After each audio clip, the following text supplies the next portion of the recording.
Michael Runkel. We are here in beautiful Ale, probably the highlight of all of Somalia, one of the most beautiful spots we've seen so far.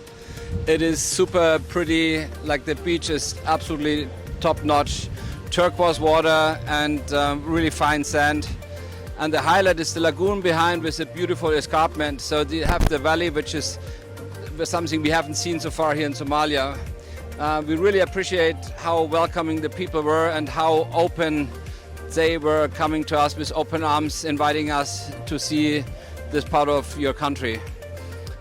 So we absolutely enjoyed it. The only thing what we would recommend is get a road here, because it is pretty long and pretty dusty to reach Ale. But that's on the other hand a very nice thing, because then there's not too many people coming in. Overall, we totally appreciate it, and this was a highlight of Somalia. Thank you very much.